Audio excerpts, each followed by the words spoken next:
The Vallalar History by Swami Sarananda Miracles Second Part.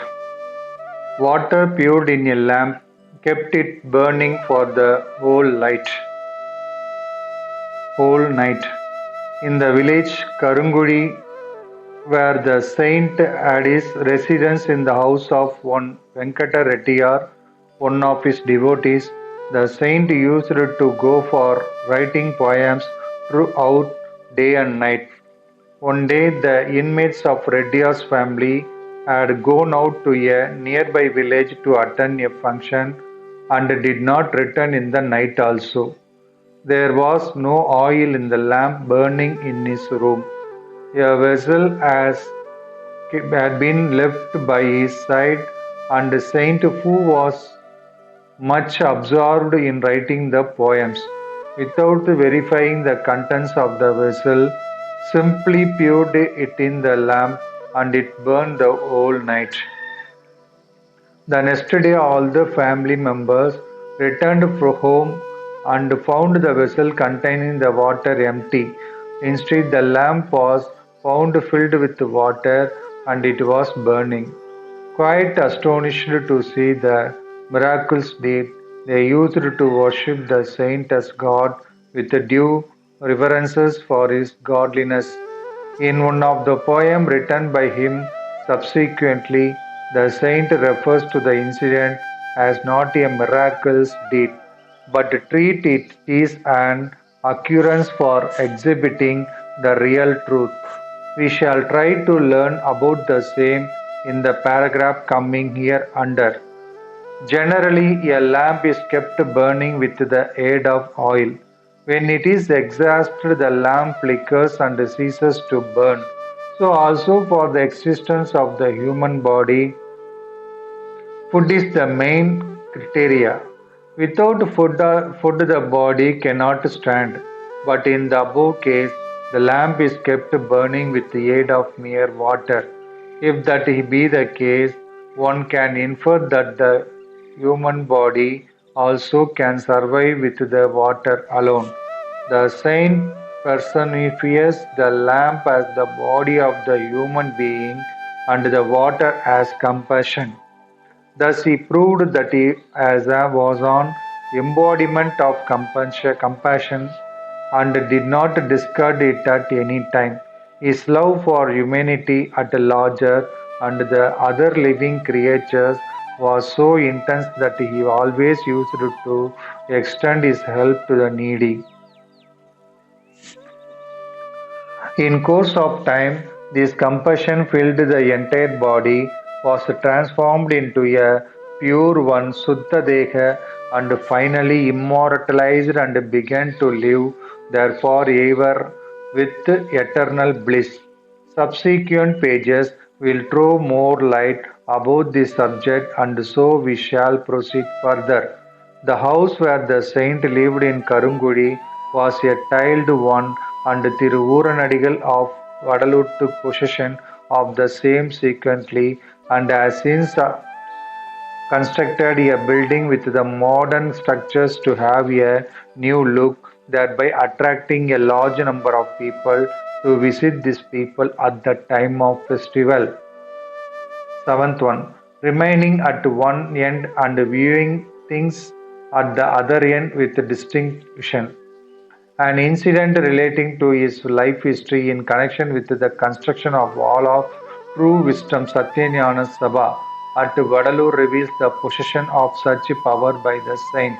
It is said that after giving instruction for the construction of the building at Vadalur, he was retiring at Siddhivalagam, a room in the village of Metukuppam, just 3 kilometers away from Vadalur.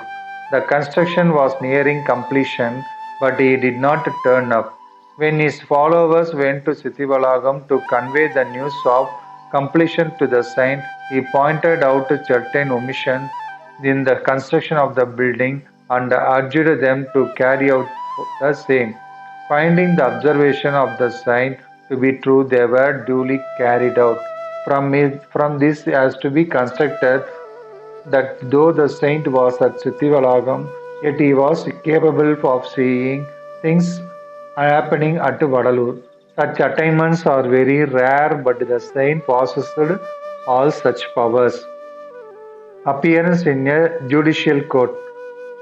The bickerings in the mind of men drive them to courts even though the issue involved therein will be a trivial nature. The saint was also not spared in much in such circumstances. His fame remained unchallenged. One of the contemporaries filled a suit against the saint just to bring disreputation to his name. Such an incident occurred during the lifetime of the saint and it is narrated below. One Armuga Navalar of Jaffna is remarkable among those who contributed much to Tamil prose literature.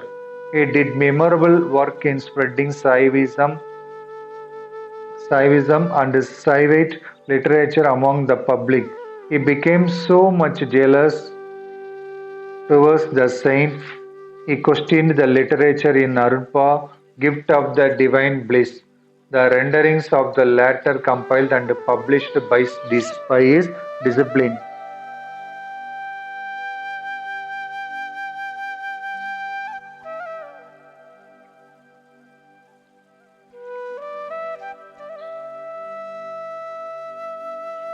According to Arumuga Navalar, it should be termed as Marudpa, meaning that the renderings were made out only by a materialist and not as Arudpa, the name with which it was published.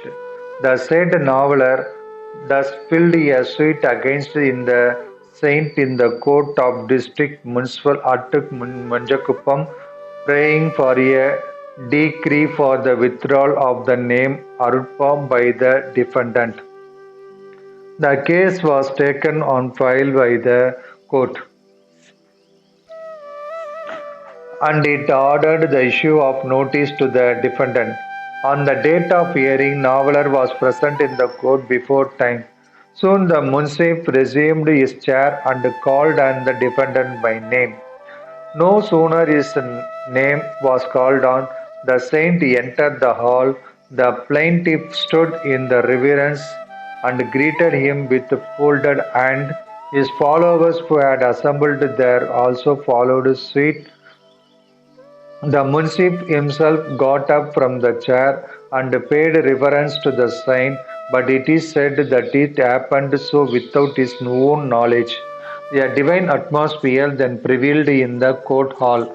After hearing the heated arguments from both sides, the court delivered the judgment.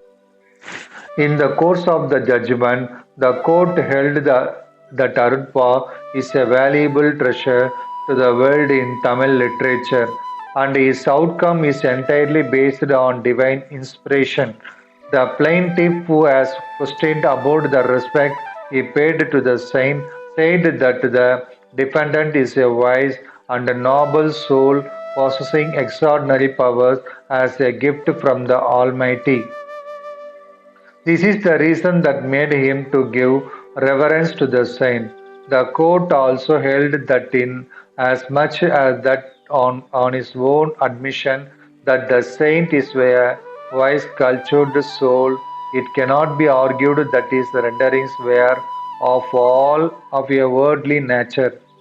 In this circumstance, fully respecting the wishes of the saint, the court decreed the case in favor of the defendant.